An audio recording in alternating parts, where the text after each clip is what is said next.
Okay, hello guys. Today is Aries stellium. At the time that I'm filming this. Crazy energy. Crazy energy. Okay. I don't even know what deck I want to use. Let's just hold on before I get into this. I'm a little discombobulated. Let's just ground this out for a second. 1 minute, everyone. Okay.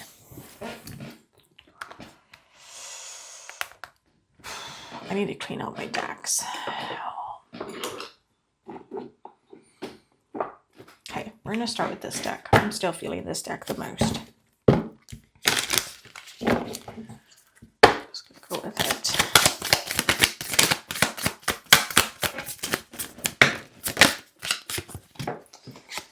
Okay, we've got the Diamond Ray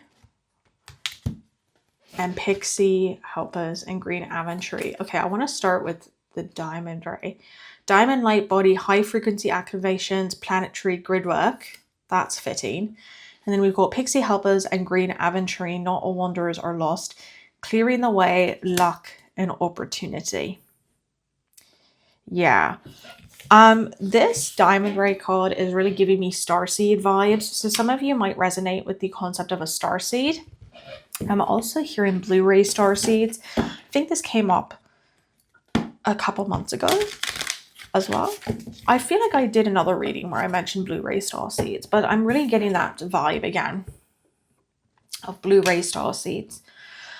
If you don't know what blue ray starseeds are, look it up, because I am not a blue ray starseed and I don't remember all the ins and outs of what that entails, but it might be something that resonates with you if you feel it is, of course.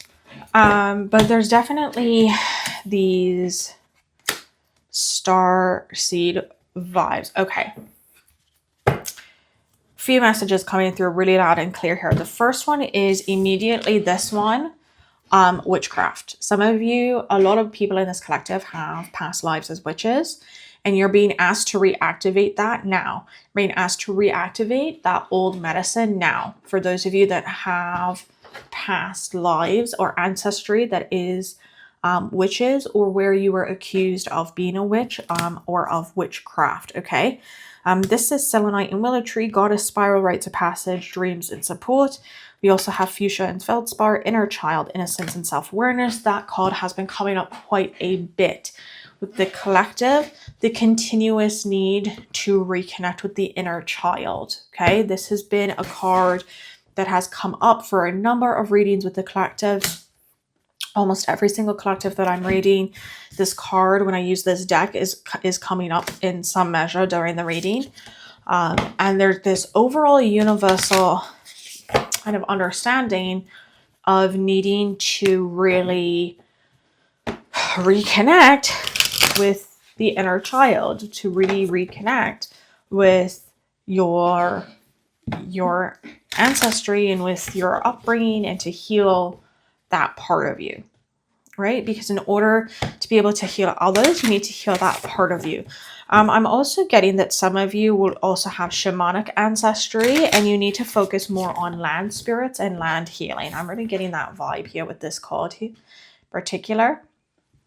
A lot about land spirits, transformation with this butterfly that's up here. Some of you also would want to partake in shamanic journeys,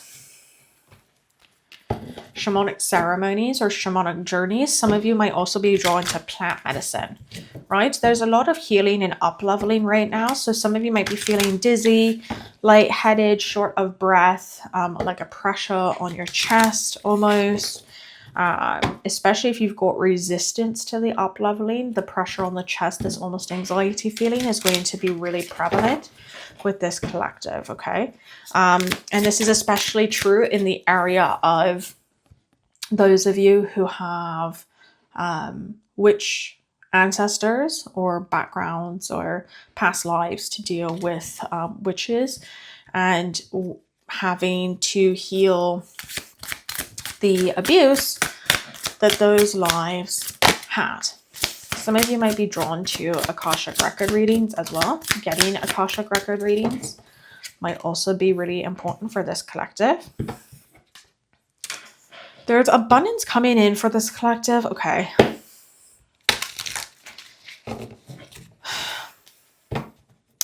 Here's the thing. The abundance can only come in when you've healed yourself. When you start respecting yourself. When you start honoring yourself. When you're raising your vibration, that's one thing. But you're able to raise your vibration and not fully honor yourself. And I know that's controversial, and I know there's people who can say, no, you can't do that. So how would you raise your vibration then?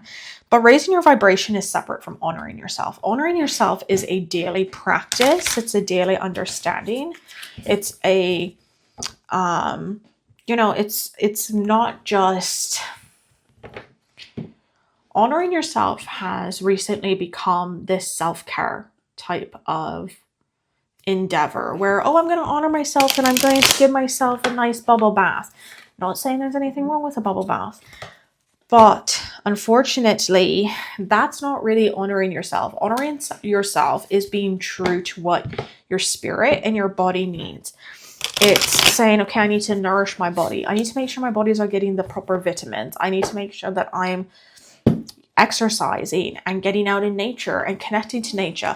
Again, I'm really feeling this with the collective that is resonating with this witchy energy here, right? Those of you that are witches or have witch backgrounds, that's what I'm really feeling, is the need to reconnect with the land, the need to reconnect with the vibration of the earth and the vibration of the plants and the trees and the herbs and the animals that exist within and of and on the earth and the sky and the water. Okay. There's a disconnect that's happening here. A lot of this might also have to do with cities, if you're in a city or any sort of town, or you're just somehow disconnected from nature, which I feel like is the vast majority of people in Western civilization. This is extraordinarily important, okay? Is consciously being aware and going out and reconnecting to nature again. You're going to find the god and goddess within nature, within what it is that you do. That's where you're going to find it, okay? Okay, integrating energies and the void. Hold on, can I get... Cute.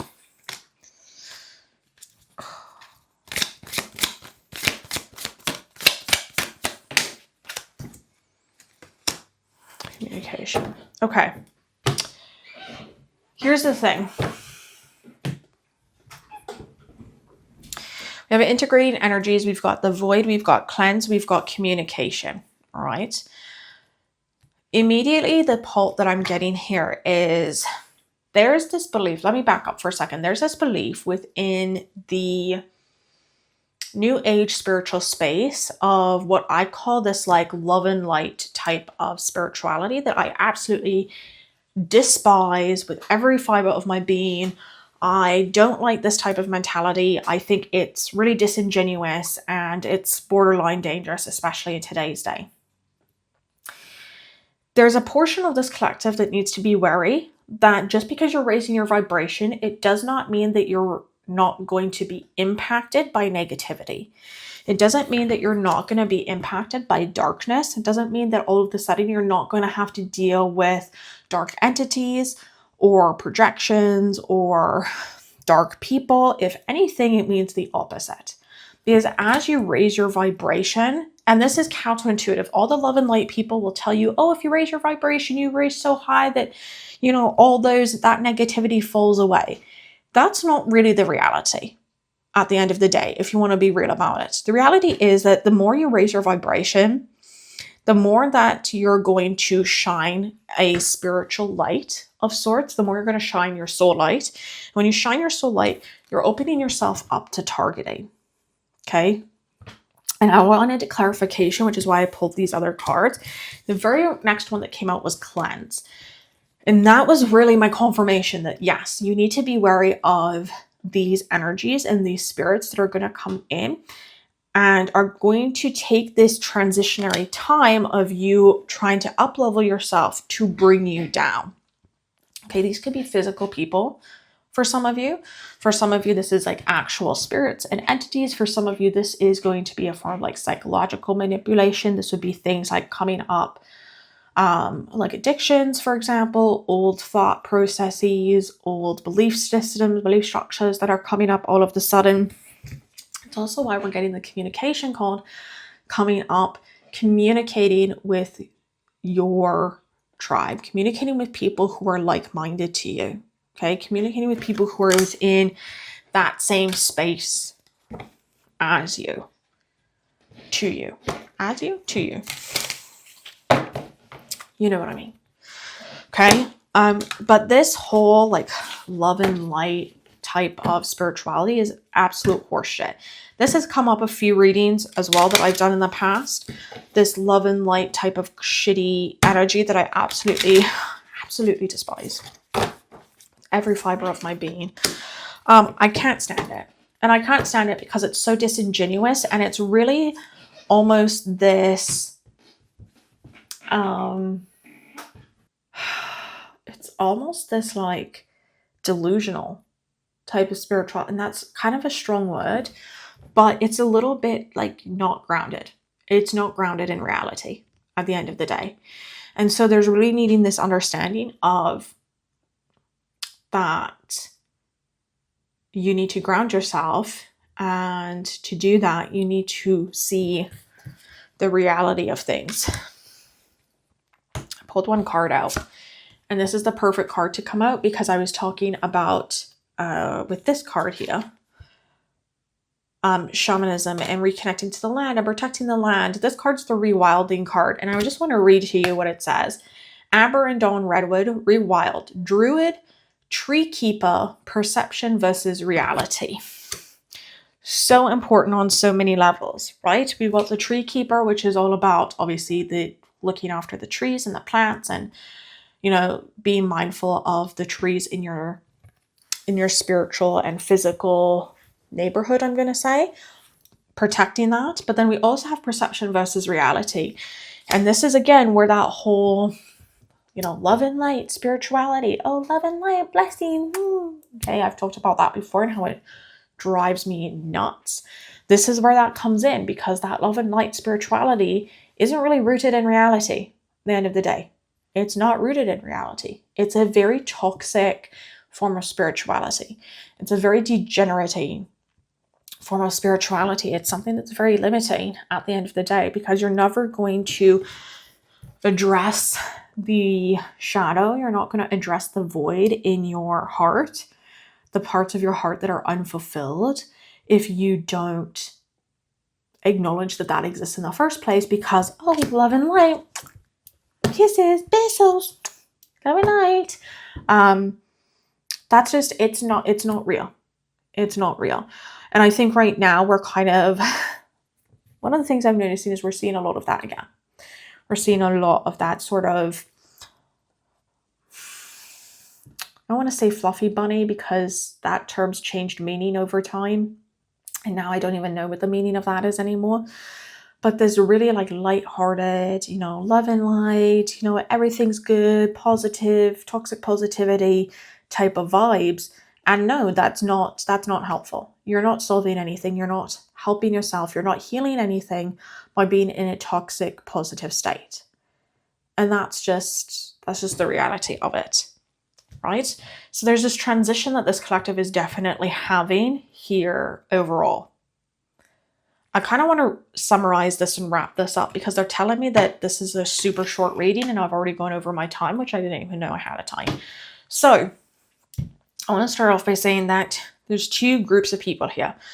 You've got the Starseeds and you've got those that are the witches / shamanic healers. I'm really feeling this witchcraft energy. Again, blue Ray Starseeds. Some of you might resonate with that as well. No matter which group you are in, there is an up leveling that is occurring. By the way, this is pretty much occurring across the board in terms of spirituality. For those of us, again, who are not part of this love and light, toxic positivity type of spirituality and are actually willing to do the work to deal with the darkness, okay? Again, inner child, doing the inner child work. What is it that you need to heal from your childhood? What is it that needs to be solved? What is it you need to ground yourself in? Okay. We have the abundance card coming up again, right? You can't have abundance until you heal and clear all of this negativity and reground yourself in what it is that you actually dream of, what it is you actually want to do. Okay. Integrating the up leveling, which is a process. By the way, I didn't say this before, but for those of you that are integrating an up leveling, some of you might get sick. Okay, so that might be important if you're getting sick, or throat pain, head pain, pain like under the eyes, like in here. Pain, neck pain might also apply. All of that would have to do also with this up leveling that might be occurring as well. And then being wary, perception versus reality, and looking after the land, connecting to the land, reconnecting to the land, looking after the land, honoring the land, promising the land. All of those things are really, really important. Bringing that all back around and coming back to honoring the land and grounding yourself in that so that you're able to tell the difference between this love and light, not grounded in reality type of spirituality, and this very grounded form of spirituality as well. Yeah, I'm going to leave it there. Short and sweet. Until next time. Bye, everyone.